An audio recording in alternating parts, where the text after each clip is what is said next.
Hi everybody, this is Steve, D9 Games. I wanted to come up with another video. This one is Enlightened specific, so it has to do with our magic system and how we deal with the divine. I threw a video out a little while ago about the divine. It's like a couple minutes long. I just basically talked about how we handle the divine in general, but I wanted to do it in comparison to magic. So what triggered this is we were playing in our game last Tuesday, and the phrase the priest is going to cast a spell, and I said that just doesn't sound right, so I wanted to throw this out and tell you how I handle it. So magic versus the divine, completely different, actually opposed. So one of the ways I think about it is if you've got a group of Celts who kind of like the Viking shows, if you see how they go up into the mountains, and there's some high priests, and everything's based on the gods and what they believe, the sacrificing and stuff like that.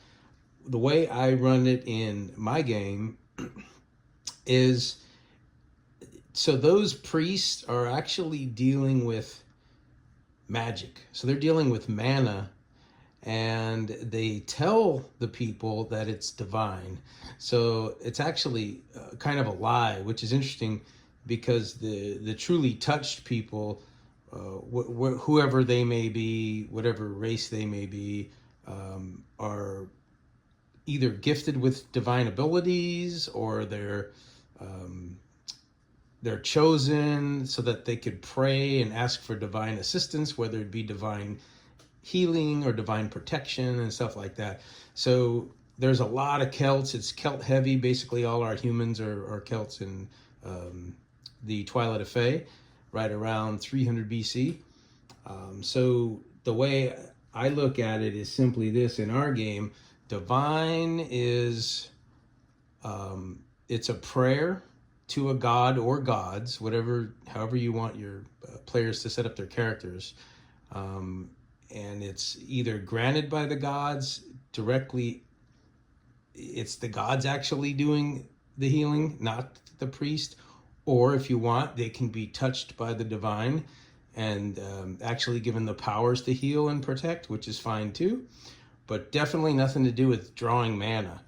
Drawing mana is completely different. So in our game, there's different saturations of mana in the air, if you will, based on where you're at. So there could be a heavy Fey presence in a certain part of the woods or something, so mana is easily drawn there. Or you can even look at it as Fey creatures that are kind of hidden behind the scenes or in another dimension, and when you're drawing mana, they empower if they so choose, or maybe they feel obligated to empower anybody drawing mana.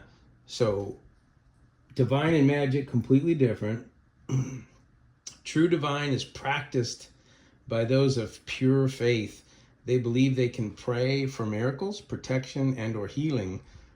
Whether it's truly from the gods or not is kind of a mystery, and it depends on how you want to run your game. So again, this is all designed to be custom, how you want it to be. You just design it that way. But in my game, divine is believing, asking, or praying, and a godly entity or whoever runs your world behind the scenes either performs it themselves or gifts it and allows the character to perform it. Mages, on the other hand, draw mana from the elements, completely different. So they're drawing in mana, like I said, either from this invisible Fey realm, or they're it's more of I don't want to say a science, but they're kind of pulling magic out of the air, out of the elements. And of course, there's different kinds of drawing mana. There's the elemental, which is pulling it from the air and transferring it into different elements, or different, pretty much could be anything, but they could draw it from the air and produce fire. They could draw it from the air and produce lightning or air movement or whatever.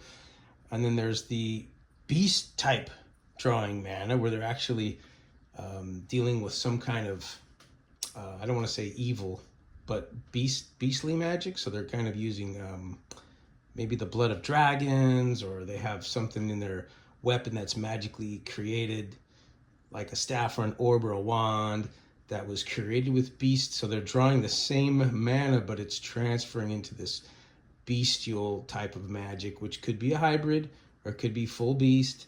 And then of course there's the gold magic, which is kind of the friendly or life-giving magic, where the elves would deal with this, and it's more nature-based. So you're kind of pulling it through that Fey realm again, where they say, okay, we're gonna let this person pull this life-giving mana and deliver it through their implements or whatever.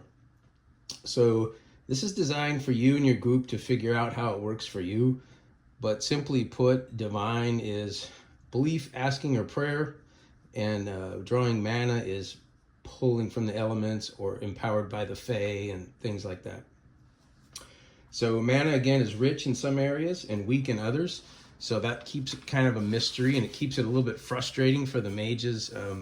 The way I picture it is a mage would be frustrated that they could pull off a spell in a certain place, but in another place they can't.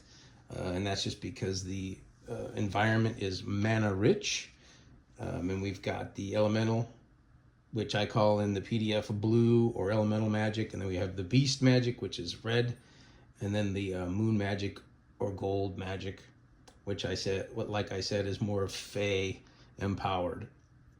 And then of course the hybrid magics are simply, like I said, if you're using some kind of magic item which was imbued with the blood of a beast, that might give you that kind of hybrid between elemental and beast magic, which would be purple.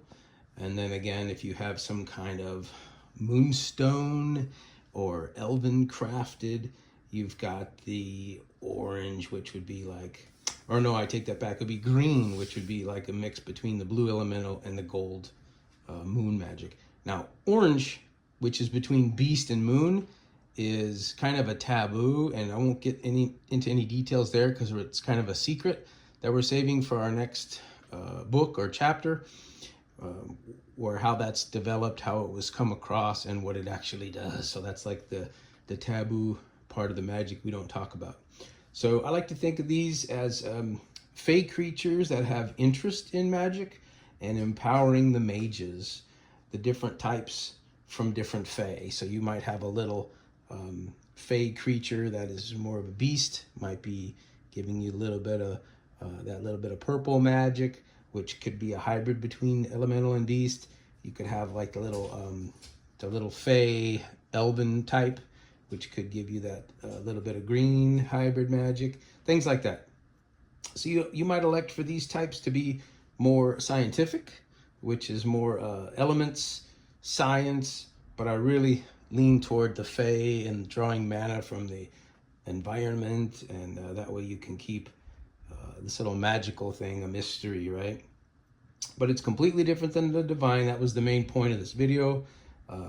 Divine is prayers that are answered, faith that is tested, or even divinely empowered characters, whereby their roll, when they roll the dice, that's the amount of belief or faith, or like Jim likes to phrase, God bother.